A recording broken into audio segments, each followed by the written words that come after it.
All right. I think I'm live. Anyone out there?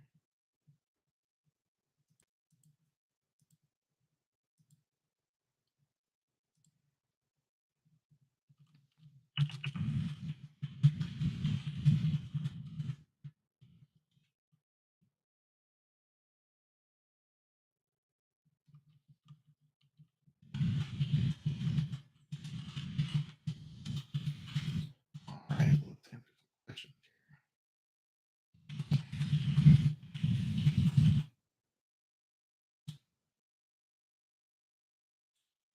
All right. To my 0 viewers. All right. That's all right.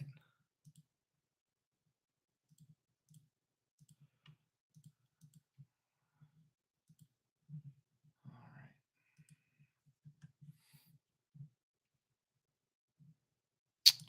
All right. So, first question I've got here is, what are the most common misconceptions about guns you've noticed with students coming into your classes? This is from Phone Steve gave to Tony. So the biggest one is going to be when people pick up firearms for the first time and they try to handle them and do administrative actions, right? Like a slide back, drop a magazine, drop the slide, hold a bolt open, you know, whether it's a bolt action or a revolver, people generally are all thumbs in the worst way if they don't have experience, right? um, until those concepts start to click. Most people struggle for the first few moments, and this is even after we've explained the different parts of the firearm, how they work, and have demonstrated it in a classroom setting. People still kind of expect it to be as easy as it looks. Um, so yeah, that's the number one. Two is how light firearms are.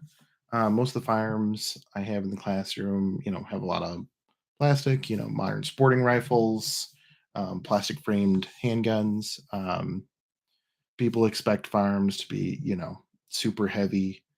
I think it comes from like handling tools, right? And especially a lot of tools have like big battery packs on them, so people expect big hefty things. And even with you know loaded magazines, they don't get much heavier. Not that there's any live ammunition in the class, but people are always very surprised just the base weight of a firearm. And then how small 5.56 is. Um, 5.56 or 223 is much smaller than most rifle calibers that people are used to, especially here in Wisconsin. People go deer hunting. It's itty bitty cartridge. I'm not going to bring anything up on YouTube today, but it's you know much smaller. All right, this is a big one. So BJJ Grappler 22 asks, in your opinion, what would be the best way to get the suburban left to drop their anti-Second Amendment narrative and realize that banning AR-15s and having background checks being conducted on ammo isn't going to solve anything? In their minds, they seem to think that it's the gun itself that's at fault and not the mentally unstable person behind it who is actually the problem. Realistically, wouldn't the rate of mass shootings go down if we had a better healthcare system which allowed more people to have access to mental help? And we also stopped glorifying mass shooters by no longer giving them consent coverage since negative tension is still attention. So there's a lot there. Let's just start off with, you know, when people say that we wouldn't have gun violence without guns, that's true. Um, I, I'm not making the argument that we should ban guns. I'm just saying, no one gets shot if guns don't exist. Like if someone pushes a magic button, guns are gone. No one's getting shot tomorrow, right? Well, maybe with a bow and arrow, or like a crossbow, slingshot, things like that. But I digress. So, again, I'm kind of unpacking this here. Yeah, they're right. There are literally tens of millions, if not hundreds of millions, of modern sporting rifles. Semi-automatic, magazine-fed firearms out there, and only I think it's like 10th of a percent or 100th of a percent ever get used in a crime. So banning all of them doesn't really do much in that category because even then, most crimes are committed and suicides are committed, with handguns and shotguns. Um, so there is that portion, right, where most of them are like the overwhelming majority are not being used in crimes or for any malintent. Um, yeah, improving mental health in the healthcare system would go a really long way. Another big part is just cultural, talking to people. Um, the Initiative is a really big fan of the Violence Project and the Off Ramp Project. Both of these are designed to target people who are, planning or at risk of committing a mass violence event. There are a lot of different things you can do to just, divert people from committing a tragedy. One of the big ones is when they're close to doing it, is just talking to them. A lot of people do something called leakage, where if you just listen to people and they say, "Hey, I'm gonna go hurt people." And you're like, "Hey, are you gonna go hurt people? Like, how are you? How are you doing? You need to get your firearms out of the house, or do you plan to go do anything you're not supposed to?" And just doing that goes a really long way at stopping these kind of things. Um, so there's the whole cultural and like personal aspect that we can step in and do. Um, from there, there's like the whole building up our communities, right? There's a lot of communities that have just been socioeconomically disadvantaged, not just the last 10 years or 20 years, but like historically, since people lived there in, the 1900s and 2000s, um, where, the war on drugs and redlining have just destroyed communities and put them in the position to be, um, producing people who might resort to violence. Um, and again, the majority of firearm deaths are going to be that um, mental health crisis in America and suicide, which is just awful. Um, and then lastly, yeah, just education. What the Ford Initiative is trying to do, trying to get out there, set up classrooms. Right now, we just have enough funding to keep the classroom in Madison going, on an ad hoc schedule where we're putting out at least one free class firearm safety and one free class concealed carry every month. But we're hoping to expand that in Madison and then in Milwaukee as well, and then other states. Technically, today, if someone just handed me a buttload of cash, we'd probably go to established instructors in other states and then be able to fund accessible education for communities where people, didn't have to pay for, the instructor to make a living. It's been, democratized where we can go in and have those classes where we need them. All right, let's move on to the next question. Where are some of your favorite places to shoot around Madison? So I really like the Columbia County shooting range. I wish they didn't have the boards up so you can shoot rifle from standing. You have to shoot it from the bench rest. Um, Otherwise, indoors, I go to Max Creek Outdoors in Oregon. They've always been pleasant. They've always um, been very helpful for range trips with the groups of people I bring out there. All right. Do you believe firearm safety courses like they're required in Canada should be required in the U.S. to own guns? I'm not looking for a two-way constitutional debate. I'm only asking if requiring these safety courses would make for a better America.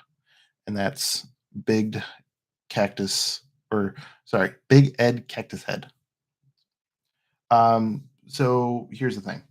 By putting requirements on anything, right, you are denying some people something, right? Just flat out, there's now a new barrier, and we've seen this with voter suppression laws, whether it's voter ID, rating tests, poll taxes, things like that, right?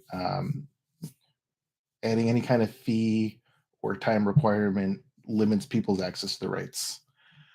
Um, so the best way to do it, in my opinion, and I think the Ford Initiative would agree with me because I founded it, is we just make it super accessible, right? You firearm education pretty much on demand. It's affordable and affordable, accessible, and inclusive. Like those are the three keys you really need to really get education to people's hands.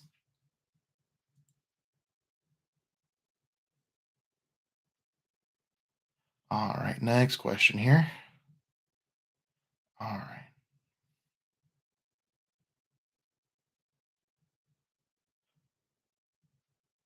How far can I get with dry fire exercises or drills at home? This is from Binary Complex, who has another question as well. You can get 90% of the way there. When you go out to shoot firearms and do live fire um, at a range or where you're able to practice, some people go out to Bureau of Land Management land. Um, you're just confirming, right? You're making sure that your practice is improving your skills, and then you're seeing the fruits of your labor, right? You're making sure that whatever dry fire you are doing is productive, right? Because there you can train a lot but not see any results because it's the wrong training, right? Which is why it's so important to get some instruction to get those skills and get baselines of what you should be doing. And then binary underscore complex. The second question is, what are some good ways to show them that guns can be very safe with training and even fun? In reference to some friends who were extremely uncomfortable on firearms. Well, taking a class is a good resource, right? Starting in a classroom setting, meet firearms in a situation where they can't bite, no live fire, no live ammo kind of deal. Another thing, if you want to get them a hands-on experience and they're not comfortable going to, even a flat range to shoot, um, you know, rifles, shotguns, or pistols, sporting clays, you rent the break action double barrel, and you go out and, shoot clays. Um, I've seen a lot of success with that where people just, putting their toe in the pond. Um, what are your credentials for being a firearms instructor from vegetable underscore level 6622? I'm certified through the Liberal Gun Club. Great organization. Um, getting more instructors in there every day. Really trying to bring education to American communities. Have you ever gotten heat from the right for doing these things from a leftist point of view? Yes.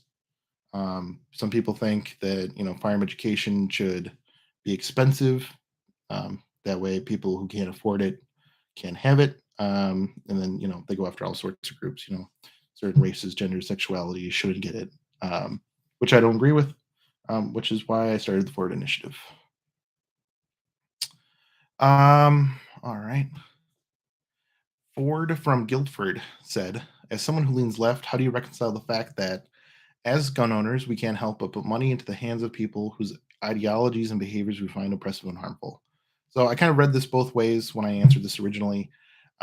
One way is talking about politicians, then yeah, I agree. But the thing is, some politicians right now in America um, are outright asking for the denial of all rights for certain groups of people, right?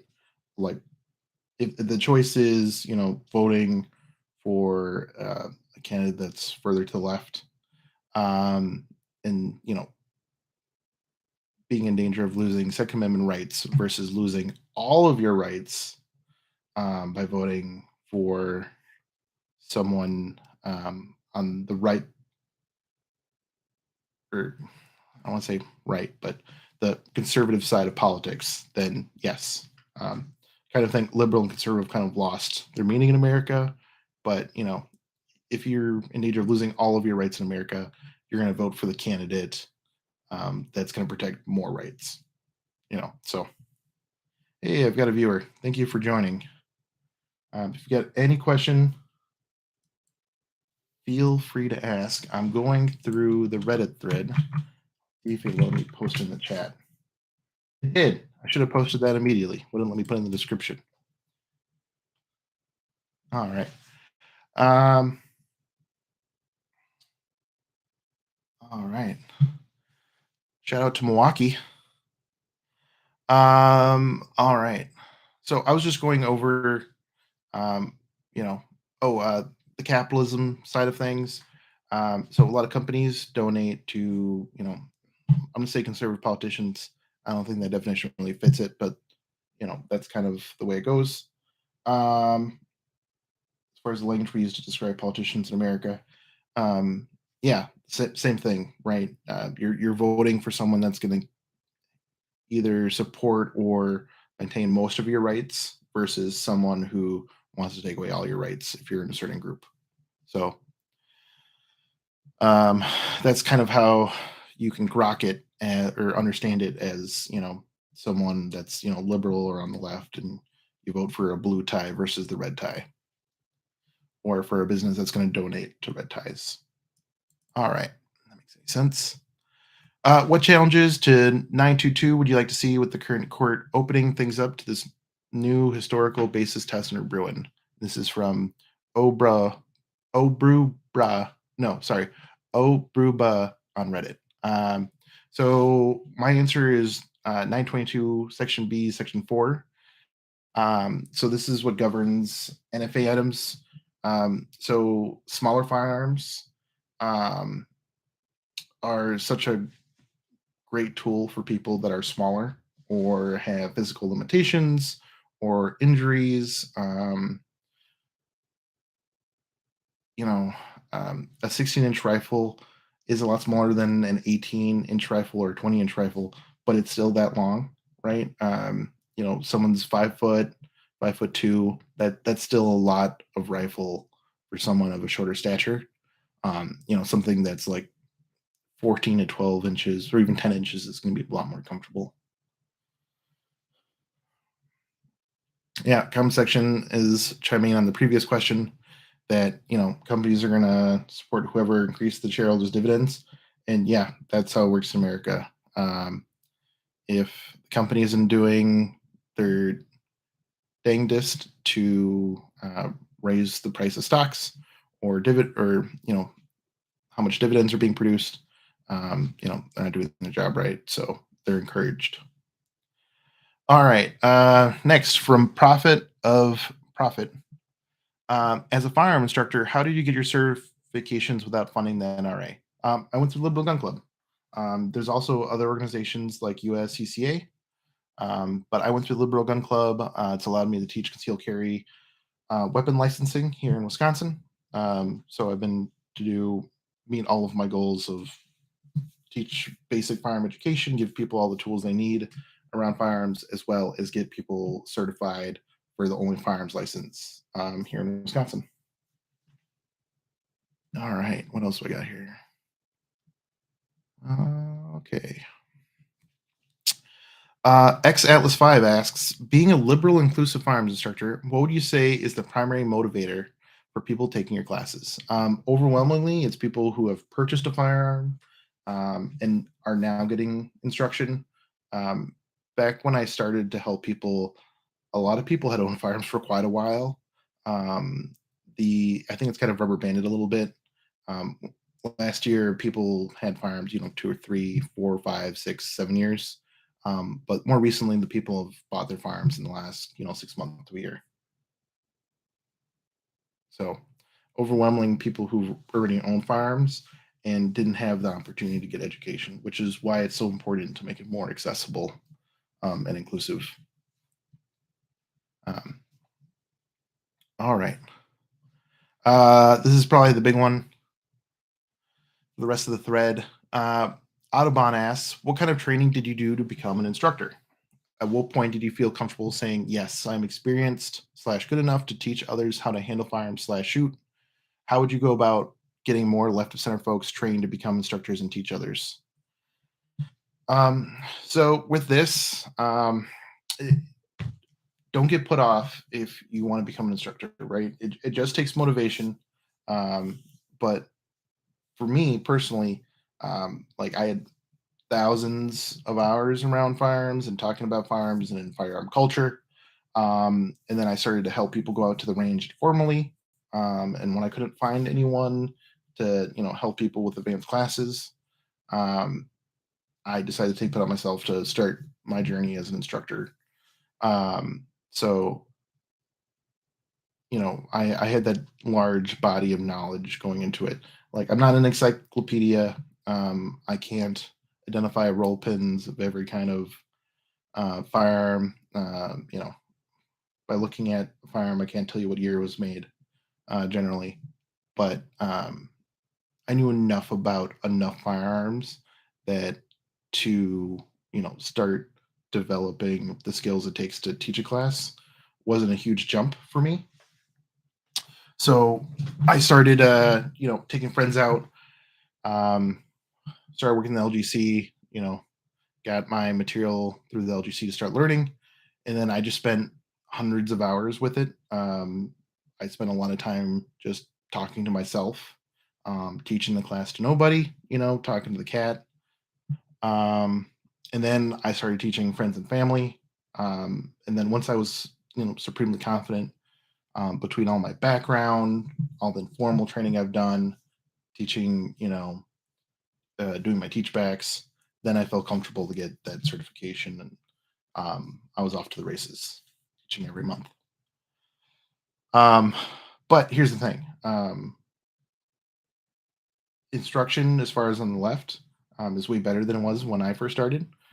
Instructors are going to be able to help you kind of really flatten the time it takes and the amount of energy it takes on the scale of things to get to a place where you can be an instructor, right?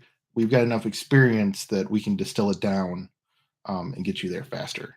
So it won't take, you being on the internet for 10 years and going out to the range every weekend for years to become an instructor, right? We'll help you get all the skills you need to be an instructor. And then there are levels of instructor, right? When we talk instructor in this context, we specifically mean just like basic firearm safety and concealed carry. Um, as you go up from there, it takes more and more time and energy for each level of class, right? More practice and motivation.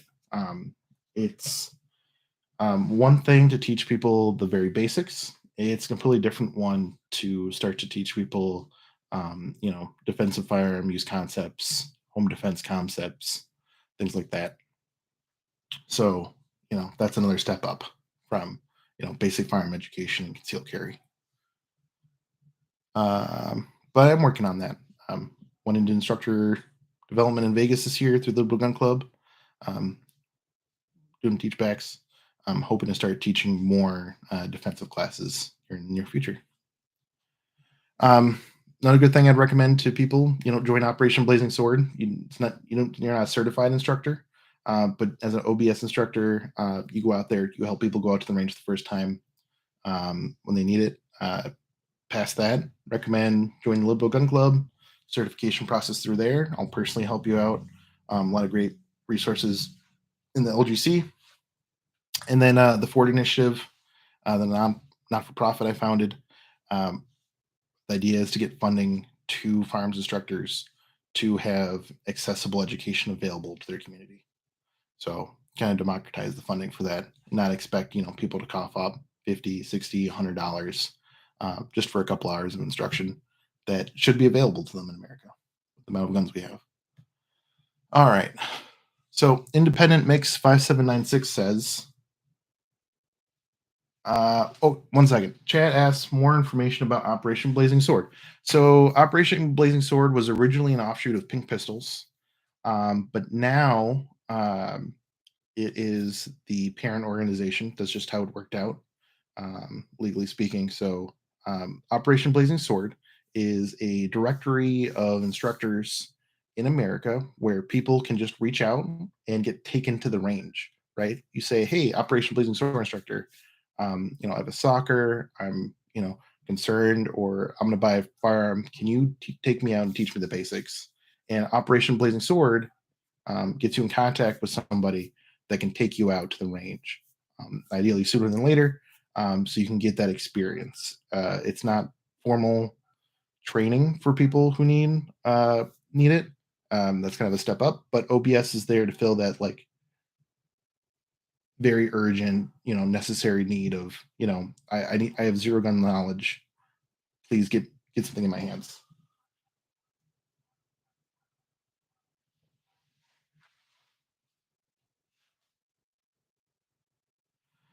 All right. All right. Independent Mix 5796 on Reddit asks, one of the biggest drivers behind the push for gun control is understandably from people who have experienced gun violence. What's your opinion and or experience with providing firearm education to these communities? Um, yeah, that every community deserves, firearm education. I've taught people that have been victims of firearm violence, and it's very humbling. And it's actually not a huge driver. Like, um, people who are victims of violence, in my experience, they're asking for a lot of other things, right? They see the root causes. People who get into, people who are victims of gun violence are usually the victims of a lot of other societal like ills and traumas. Um, so it doesn't usually happen in a vacuum. So people who have been through that experience absolutely deserve firearm education, and they deserve so much more as well. All right. Let's see here. Clever username 1419 dropped a couple compliments, but then asks, zombie apocalypse has come, and you have to grab one rifle and one handgun to take as part of your kit. My caveat is that you cannot bring an AR-15 or Striker Fire 9mm. What are you grabbing and why? Um, so when he says AR-15, I'm assuming he pretty much means any modern sporting rifle in like the same format, where it's taking, the same kind of magazine, it's gas, semi-automatic, and there are so many firearms that aren't an AR-15 that work exactly the same. So I excluded them. Um, you can go to Wikipedia and look up the whole list of all the different firearms that take the same magazine as an AR-15, the STAANAG mag or STANAG magazine. So I said the Desert Tech MDR. Um, it's a bullpup. It's pretty short, 16-inch barrel. I would put a suppressor on it because don't want to alert other people if I have to shoot a zombie. God forbid. And then for a 9mm, I have to choose a hammer fired, so I'm going to choose a 6-hour P226, which I have experience with. It's a great handgun. Always been reliable for me. I'd also put a suppressor on it. And I do have suppressors for both, and I've experienced with that, so not a big jump for me. Someone asked me about South Carolina Midlands, and I told them to reach out. Most instructors are willing to travel, right? So if there's not an instructor in your area, ping me. I'm sure I can help you find someone to go out there and educate you guys, especially if you have some funds, or hopefully by the time you need that help, the Ford Initiative can help fund it. Yeah. So that's the AMA so far. Anyone in the chat have any questions?